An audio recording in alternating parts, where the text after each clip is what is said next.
네, 20년 동안 미제로 남았던 서울 신정동 연쇄살인 사건의 진범이 밝혀졌습니다. 알고 봤더니 사건 당시 범행 장소에서 일했던 빌딩 관리인이었습니다. 오윤성 춘천향대 경찰행정학과 교수와 함께 짚어보겠습니다. 어서 오십시오. 안녕하세요. 네. 20년 전 사건에 이제 진범이 밝혀지게 됐습니다. 이게 이제 신정동 연쇄살인인데 어떤 사건인가요? 이게 이제 지난 2005년 6월에 20대 여성이 이제 신정동에서 납치, 성폭행, 살해 그리고 이제 시신 유기 이 단계로 해서 발견이 됐고요. 그로부터 이제 5달 뒤인 11월 달에 똑같은 지역인 신정동에서 40대 여성이라고 하는 점과 그것은 다르고 나머지는 전부 다 동일하게 그런 사건이 발생이 됐기 때문에 그 당시에는 이 사건의 1차, 2차 사건의 범인이 동일인이다라고 하는 그런 강력한 주장들이 힘을 얻었습니다. 예, 납치 사례가 동일하게 일어났는데 성폭행 당한 뒤에 똑같이 이제 버려진 번사체로 발견이 된 그 수법도 똑같았다는 거죠? 예, 그렇습니다. 이걸 우리가 이제 범행 수법 MO라고 하고요. 그리고 이제 시그니처라고도 하는데 실제 이제 이 MO는 그 범행을 어떻게 용이하게 하기 위한 것이냐. 이 시그니처라고 하는 것은 범인이 자기의 마음속에 가지고 있던 것을 그 피해자에게 뭔가를 갖다가 행하는 것을 얘기합니다. 사인은 경부 압박 질식사였고요. 가슴에 치연이 있었고 손목에 결박 자국 그리고 이제 시그니처라고 하는 그런 측면에서는 사체에 대해서 어떤 훼손을 했다라고 하는 그런 측면 이것이 성적 목적의 살인이다라고 하는 점을 강하게 시사를 해주고 있습니다. 예, 이게 진범을 밝혀내고 보니까 범행이 일어났던 그 장소의 빌딩 관리인이었다고요? 예, 그렇습니다. 지금 이제 이번에 경찰이 수사를 갖다가 추가적으로 쭉 해서 그렇게 해서 이제 밝혀낸 것인데 시체 유기 장소 인근에 있는 건물 관리인으로 근무한 경력이 있는 것으로 밝혀졌는데요. 그래서 이제 실제로 이 사람 같은 경우는 어떤 사람이냐 하면 2차 사건이 발생되고 난 이후에 한 석 달 뒤에 동일 장소에서 유사 수법으로 성범죄를 시도를 하다가 검거돼서 약 3년 정도 복역한 그런 사실이 있는 것으로 봐서는 이 사람이 지금 알려져 있기로는 성범죄와 강력범죄를 포함해서 최소 이 전과 3범 이상인 것으로 알려져 있습니다. 세 번째 만에 그 덜미가 잡힌 건데 1, 2차 사건 발생 당시에는 범행 당시가 그 빌딩의 지하라는 거를 수사할 때 좀 몰랐나요? 물론 그 근처를 염두에 두고 수색을 한다든가는 했겠지만 이번에 사실 그 범행 장소가 서울 신정동 소재에 있는 어떤 빌딩이다라고 하는 것이 나온 것은 처음부터 인지를 한 것은 아니고 이번에 이제 이 범인의 DNA를 가지고 거꾸로 역추적을 하다 보니까 그러다가 이제 최종적으로 이 범행 장소가 빌딩 지하라고 하는 그 사실에 대해서 확인을 하게 된 거죠. 예. 근데 역추적을 했다고 하는데 그러면 그 역추적할 수 있는 DNA를 찾을 수 있었던 결정적 증거가 뭔가요?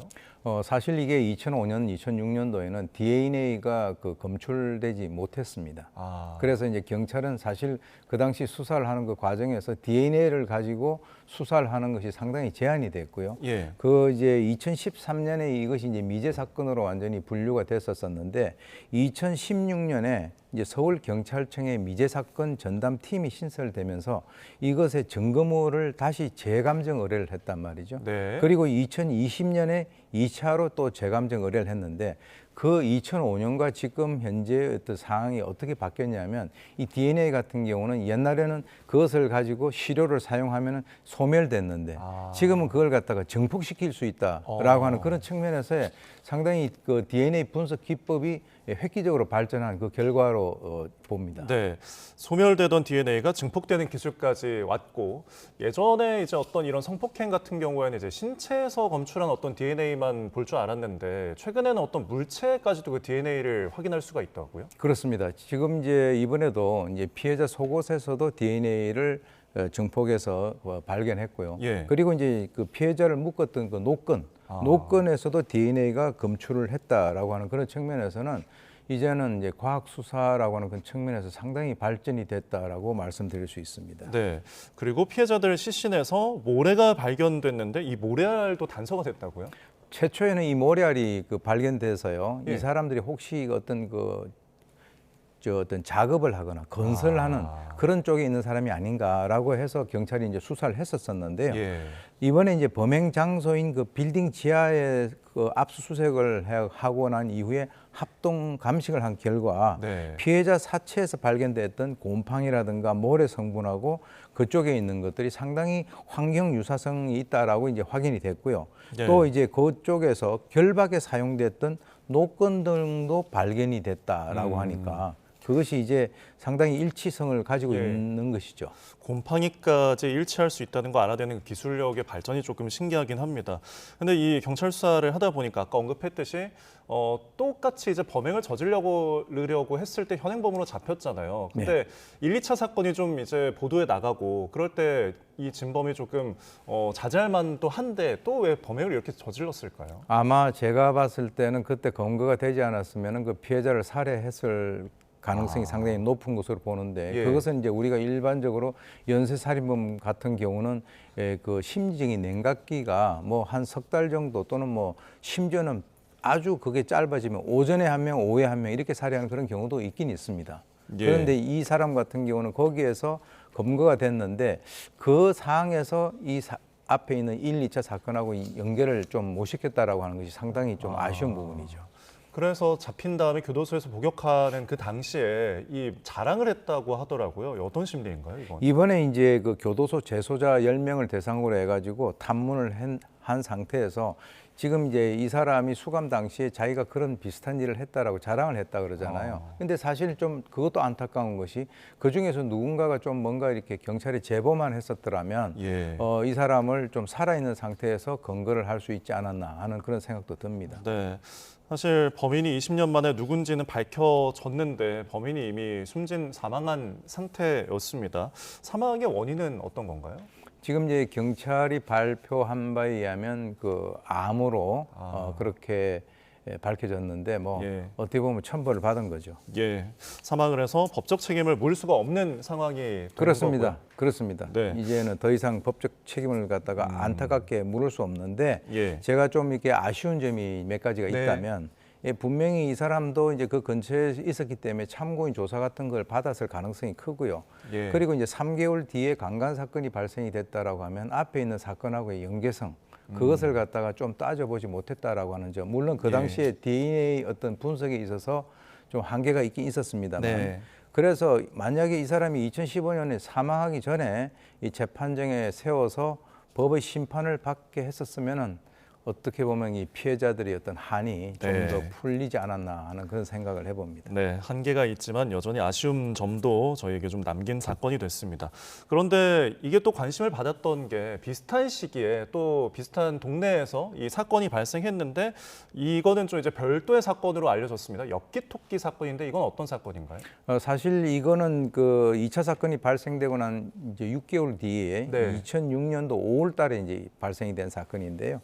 사실 지금은 이제 좀 약간 별개 사건이다라고 이제 얘기를 하지만 그 당시에는 이 사건도 이제 앞에 있는 1, 2차 사건하고 연계가 되지 않았나. 왜 그러냐면 1, 2차 사건에 있어서의 범인이 한 명인지 두 명인지는 모르는 상황이었으니까. 예. 그래서 그 당시에 이제 그 한 그 여성이 흉기로 위협을 당해가지고 그 반지하로 납치가 됐는데 예. 다행스럽게 이분이 이제 거기서 탈출을 합니다. 근데 예. 이제 그 당시에 본인이 잠깐 숨어 있었던 것이 바로 이제 그 1층 거기에 있는 그 신발장에 엽기 토끼 그 스티커가 붙어서 네. 이 상 자체가 이제 그 엽기 토끼 사건이다 이렇게 이제 명명이 된 건데요. 근데 이제 이번에 이 사건과 연관해서는 결과적으로는 관련성이 없다라고 하는 것이 밝혀졌다는 거죠. 네, 2000년 초에 좀 유행했던 그 엽기토끼 스티커 때문에 이런 별명이 붙은 사건이었는데 방금 이제 관련이 없는 것으로 밝혀졌다고 하는데 결정적인 이유가 무엇인가요? 가장 결정적인 이유는 이번에 이제 그 밝혀진 이 범인이 있지 않습니까? 네. 이 사람 같은 경우 그 엽기 토끼 사건이 발생했을 그 당시에는 교도소에 수감돼 있었다는 거죠.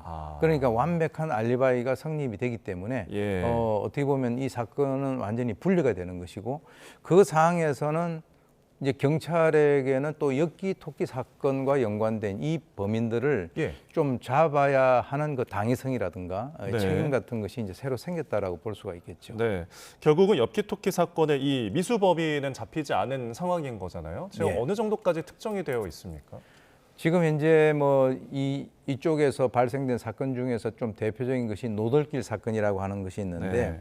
그 노들길 사건 같은 경우는 DNA가 있기 때문에 대조를 했는데 몇 명의 사람들은 일치가 되지 않는 것으로 지금 현재 나타났고요. 예. 그런데 이제 문제는 이 엽기 토끼 그 사건의 범인이 이번에 사망을 확인했던 그 사람이라고 한다면 이게 다 한꺼번에 해결이 될 수 있는 그런 문제인데 네. 그것이 아니다라고 하기 때문에 사실 이제 이 그 도주를 했었던 탈출을 했었던 이 피해자 같은 경우는 더욱더 불안한 그런 그 심정이 될 수도 있기 때문에 예. 이번 기회에 이제 경찰이 여세를 몰아서 이 엽기 토끼 사건까지 해결을 하는 것으로 예. 우리가 좀 기대를 해볼 필요가 있다라고 봅니다. 네, 미제 사건이 또 이렇게 오래 걸렸지만 해결된 점은 굉장히 고무적인 것 같습니다. 저희 지금까지 오윤성 순천향대 경찰행정학과 교수와 함께했습니다. 고맙습니다.